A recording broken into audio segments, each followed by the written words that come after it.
Hello everyone. आज हम बात करने वाले हैं मैटर इन आवर सराउंडिंग इस चैप्टर के बारे में। तो सबसे पहले we need to understand what is matter.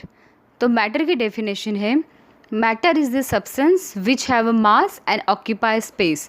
मतलब मैटर एक ऐसा सब्सटेंस है जिसका एक कोई मास हो और उसने यूनिवर्स में कोई ना कोई जगह को या स्पेस को ऑक्यूपाई कर लिया है, तो हम उस चीज़ को मैटर कहते हैं। और ये जो मैटर है वो बहुत ही छोटे छोटे पार्टिकल से मिल के बना होता है। और यहाँ पे पार्टिकल्स का मतलब है आपके एटम्स या फिर कंपाउंड्स। तो मैटर के एग्जांपल है आपके आसपास की जितनी भी सारी चीज़ें लाइक कबर्ड, वॉल, ग्रेन्स या फिर dust particle, they all are consider as a matters. Now we will see the characteristics of particle.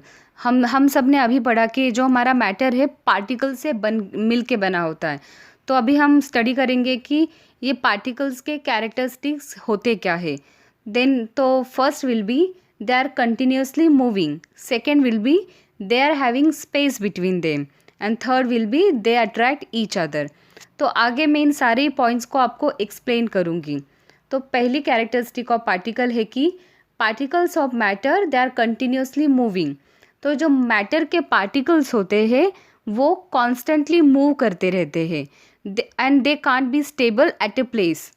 तो ये मूव क्यों करते हैं पार्टिकल? क्योंकि उन पार्टिकल्स के पास रहती है काइनेटिक एनर्जी। तो काइनेटिक एनर्जी का मतलब होता है स्पीड। तो जब भी हम अपना टेम्परेचर इंक्रीज़ करते हैं तो जो पार्टिकल की काइनेटिक एनर्जी है वो भी इंक्रीज़ हो जाती है और हमारा पार्टिकल फास्ट मूव करने लगता है। और जैसे हम पार्टिकल की एनर्जी डिक्रीज़ करते हैं उस पार्टिकल का काइनेटिक एनर्जी भी डिक्रीज़ होता है और हमारा पार्टिकल भी स्लो मूव करने लगता है। ठीक है, तो इसके लिए मैं आपको एक एग्जांपल दूंगी। आपने घर पे देखा होगा कि हमारे एल्डर्स जब पूजा या कुछ जब हम कुछ सेंटेड थिंग मतलब ये स्प्रे करते हैं तो उस अगरबत्ती का या उस परफ्यूम का स्मेल क्या होता है, पूरे रूम भर अपने आप स्प्रेड हो जाता है। तो ऐसा क्यों होता है? क्योंकि ये जो पार्टिकल्स रहते हैं उनके पास क्या रहती है, काइनेटिक एनर्जी।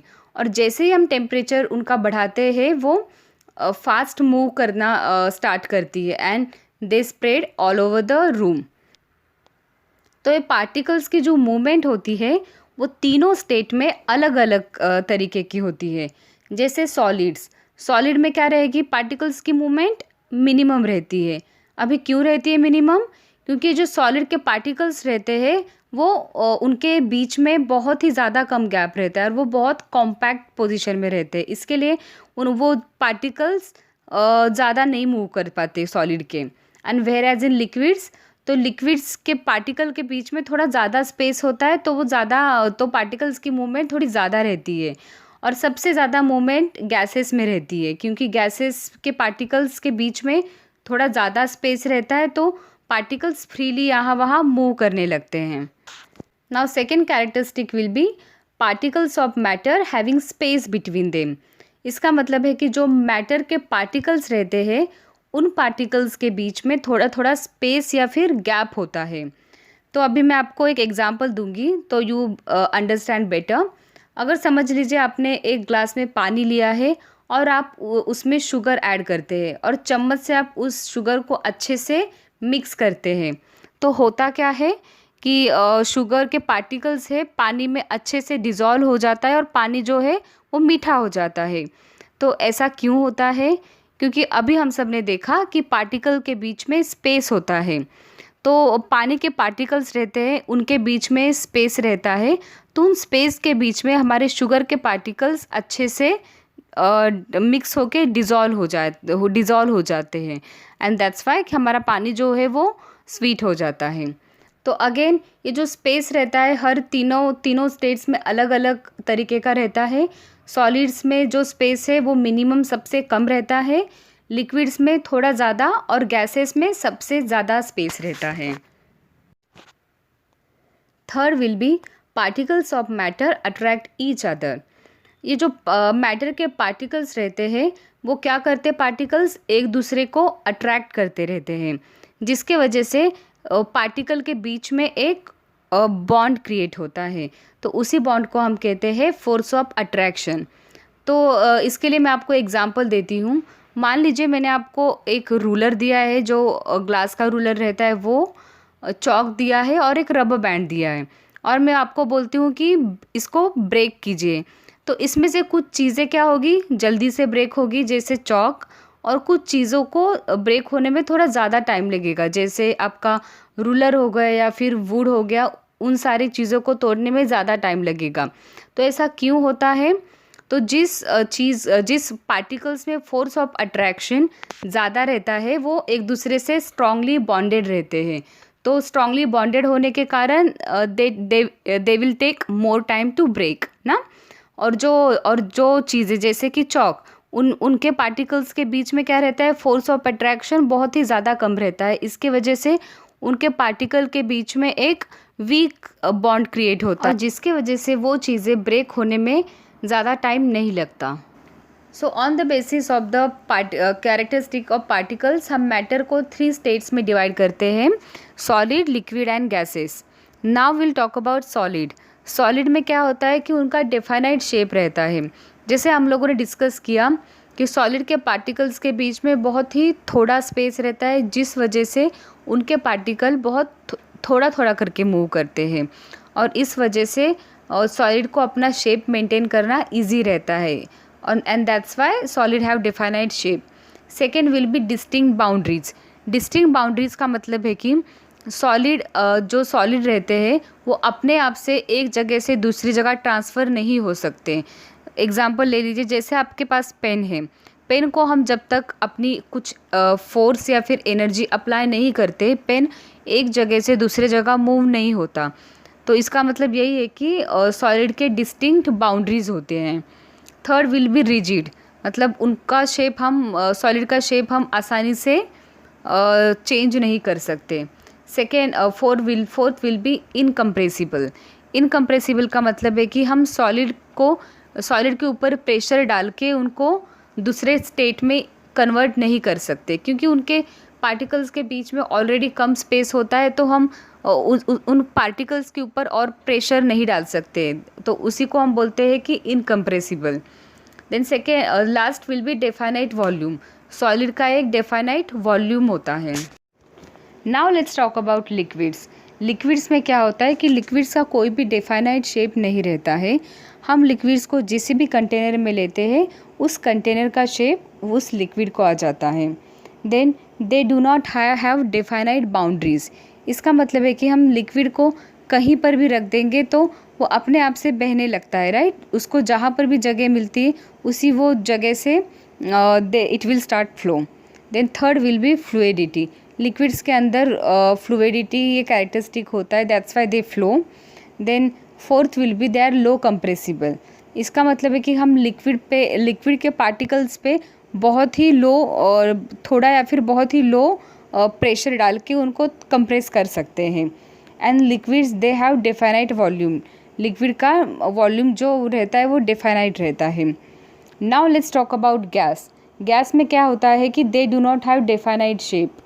गैस के पार्टिकल के बीच में बहुत ज़्यादा स्पेस रहता है, इसके वजह से उनके पार्टिकल्स आसानी से यहाँ वहाँ मूव करते हैं, जिसके वजह से गैस में कोई भी एक डेफाइनाइट शेप नहीं रहता है। Then they do not have definite boundaries. Gas भी हर जगह दे मूव, राइट। उनको कहीं पर भी जगह मिलती है it will start flow. Then fluidity, जो एयर, एग्जांपल ले लीजिए फ्लूइडिटी का एयर।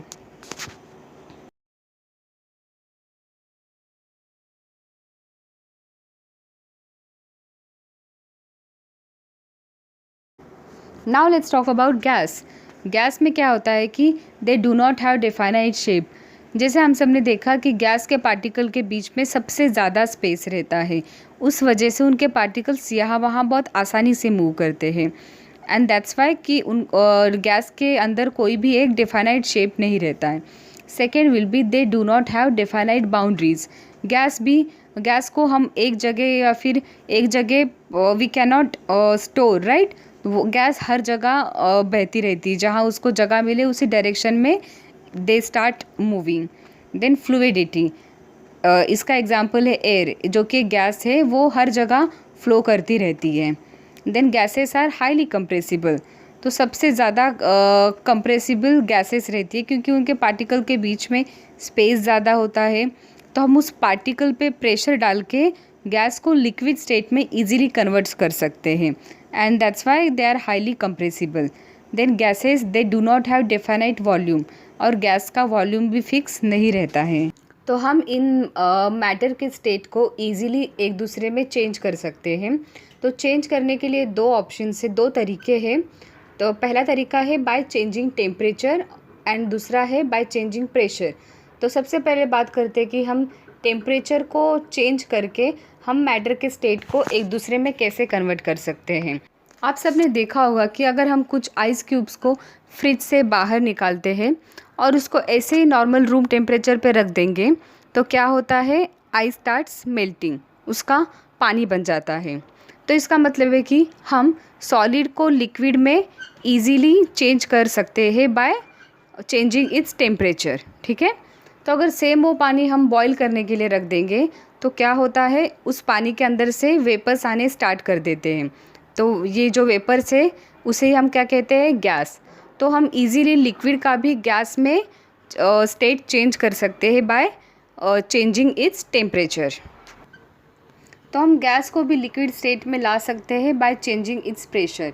तो मान लीजिए अगर आपके पास कोई पैन है और पैन में आप कोई पानी गर्म कर रहे हैं और उस पैन के ऊपर जब आप लीड से वो पैन कवर कर देते हैं तो क्या होता है कि उस लीड के ऊपर वाटर ड्रॉपलेट्स आ जाते हैं। तो ऐसा क्यों होता है, क्योंकि वो जो आपके वेपर्स रहते हैं वो लीड का सरफेस कैसे ठंडा रहता है, उनसे टकरा के they are converted into liquid. तो हम प्रेशर चेंज करके गैस को लिक्विड में कन्वर्ट कर सकते हैं। सेम उसी तरह अगर हम लिक्विड को सॉलिड में भी कन्वर्ट कर सकते हैं। अगर आपके पास पानी है, अगर वो हम फ्रिज में रख देते हैं तो क्या होता है कि उसका वो आइस में कन्वर्ट हो जाता है। तो हम लिक्विड को सॉलिड में भी कन्वर्ट कर सकते हैं बाय चेंजिंग इट्स